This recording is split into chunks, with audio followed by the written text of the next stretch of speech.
Is there anybody out there? It's an age-old question that's had us scratching our heads for hundreds of years. Venus is a hostile planet.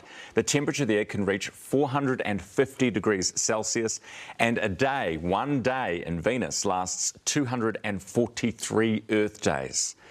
So you get tired, don't you?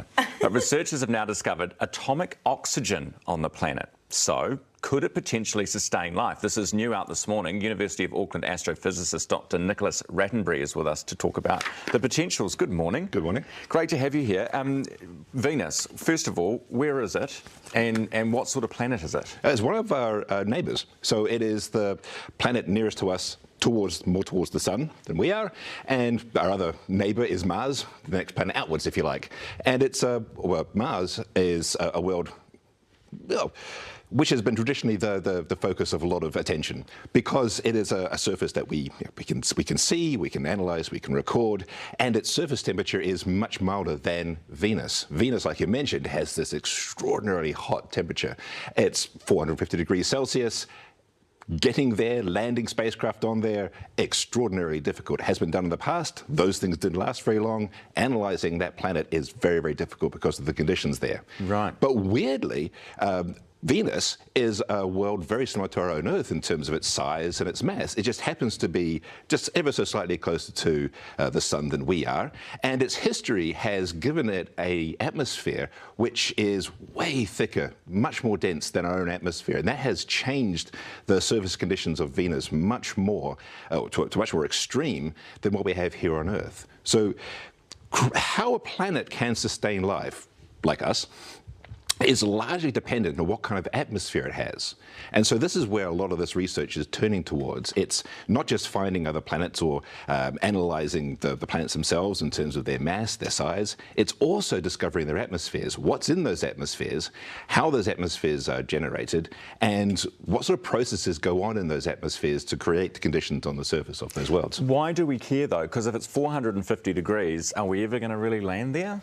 We already have. So back in the day, the Russians have landed spacecraft on there to analyse in situ, or in place, what the conditions were like. But think about this. The reason why Venus is the way it is because it has experienced a runaway greenhouse effect. So we've heard about the greenhouse effect in terms of our own atmosphere.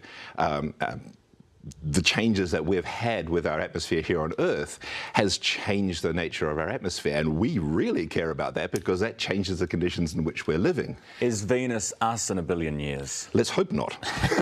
So Venus has a different history, but learning about that atmosphere tells us about our own, or potentially tells us about our own. Right. If we need to know about how our atmosphere operates and what the process is going on in our atmosphere, and it's tricky, right? This is hard stuff. Yeah. An atmosphere ain't simple. How do they measure how much oxygen is in Venus? In this case, it was using a telescope, which wasn't placed on the surface of the Earth with the traditional thought of astronomers sitting there with their eye to the telescope looking at it. It was using a telescope sitting on a converted 747 aircraft. Ah, yes. This is called Sophia, and it was a part funded by NASA, part funded by the German Space Agency, and that flew for many, many years above most of Earth's atmosphere.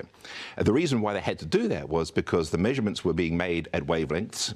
The signals couldn't easily get through our atmosphere down to the surface. Well, it's much easier to have a telescope. Right. So they put a telescope on an aircraft and flew it. But even still, how do you see oxygen?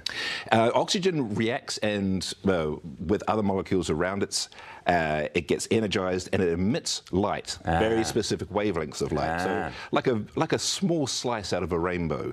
And it shines that light, and if you have a detector which is able to detect that light, you can determine, first of all, its presence, where it is, and how much there is in the atmosphere. Is there anything living on Venus right now, do you think? No idea. Okay, we don't know. We don't know. If there were, what would they look like? Or, I tell you what, they're going to have to be rather different, I think, in terms of how they cope with the environment than we are. If you stuck a human on the surface of Venus, it would not last very long at all. Do you think one day we could fly there and potentially launch missions from there? Absolutely. Rocket Lab is planning to do so. So Rocket Lab is the launch provider here in New Zealand. Mm-hmm. They have stated that they're keen about going to Venus. Part of that is motivated, I think, by the discovery about a year ago of another molecule in Venus's atmosphere, which caused a huge amount of debate in the community. That debate is still going on. That particular molecule, which isn't oxygen, but had some connection like oxygen to life processes. Not a guarantee, not an absolute causal effect, but that caused that discovery of that molecule caused a great deal of excitement in the community, because one of the ways that that molecule could be created was through life processes. And that wouldn't be processes on the surface, where the surface, as we know, is extreme, but higher up in the atmosphere. Oh, so what, life in the clouds? Exactly. Okay, we have to leave it there. But it's been fascinating talking to you. Thanks so much for coming in this morning. University of Auckland astrophysicist Dr. Nicholas Rattenbury talking about the potential for life in clouds above Venus.